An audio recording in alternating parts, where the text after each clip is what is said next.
Today we continue our investigative series on China's new weapon systems revealed during the September 3rd military parade commemorating China's victory over Imperial Japan in World War II. This episode focuses on the hypersonic missiles shown at the parade, missiles the parade narrator said have already entered service.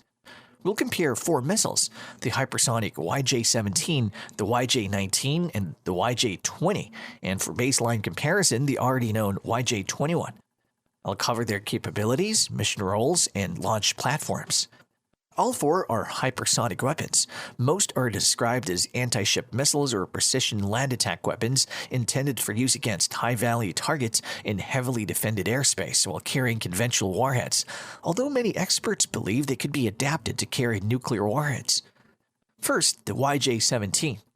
The YJ-17 uses a solid fuel rocket booster and carries a roughly 300 kilogram hypersonic glide vehicle, or HGV.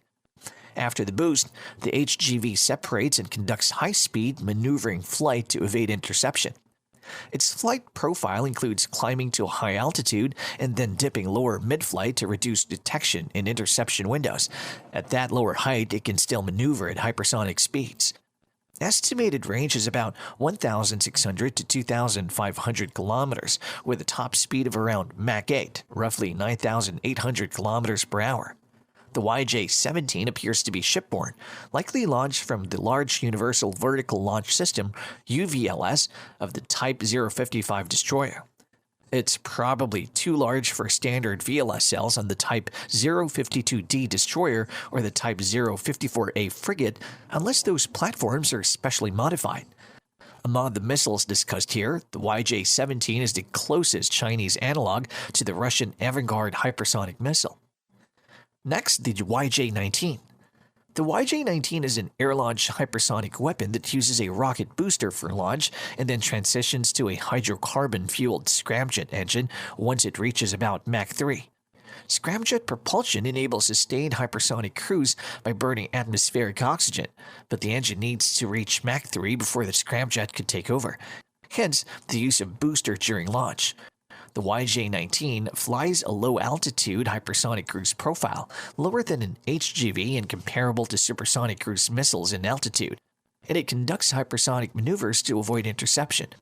Its warhead is estimated at 300 to 500 kilograms of high explosive penetration and blast fragmentation type, make it suitable for anti-ship missions and strikes in high-value land targets. The missile is launched from China's long-range H-6 strategic bomber with maximum range of 6,000 kilometers, so the H-6 can even further extend the YJ-19's range. Estimated range of the YJ-19 is about 800 to 1,000 kilometers, with a top speed of Mach 5 to Mach 6, or around 7,350 kilometers per hour. A notable advantage of the YJ-19 is its relatively small size.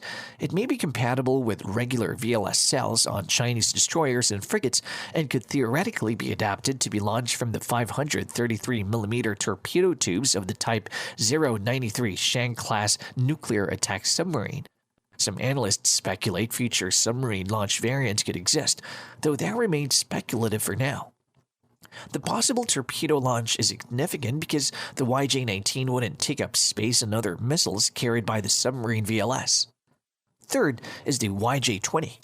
The YJ-20 is a shipborne hypersonic missile powered by a solid fuel rocket motor and built to an aeroballistic design.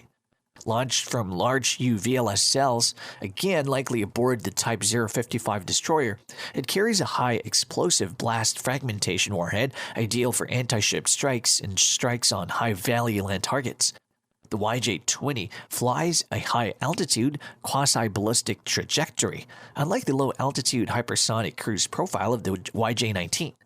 It uses a maneuverable re-entry vehicle, or MARV, capable of lateral and vertical course changes during the terminal phase, pull-ups, zigzags, and dive maneuvers to complicate enemy interception. Warhead is estimated to have 300 to 500 kilograms, a top speed around Mach 5, roughly 6,125 kilometers per hour, and a reported range of about 1,000 to 1,600 kilometers. Last is the YJ-21. The YJ-21 is a solid fuel booster missile with a MARV warhead and has been known and deployed for quite some time now. It's already fielded on the Type 055 destroyers mounted on its UVLS cells due to its larger size, and it has also an air-launched variant, the YJ-21A, carried by the H-6 long-range strategic bomber. Typical warhead estimates range from 200 to 500 kilograms. The YJ-21 is often described as a carrier killer because of its flight profile. After launch, it climbs into the upper atmosphere and coasts like a short-range ballistic missile, minimizing maneuvering to conserve energy. And then, during its dive, the missile's guidance takes over and performs high-G terminal maneuvers at extreme speed to evade defenses during the terminal phase.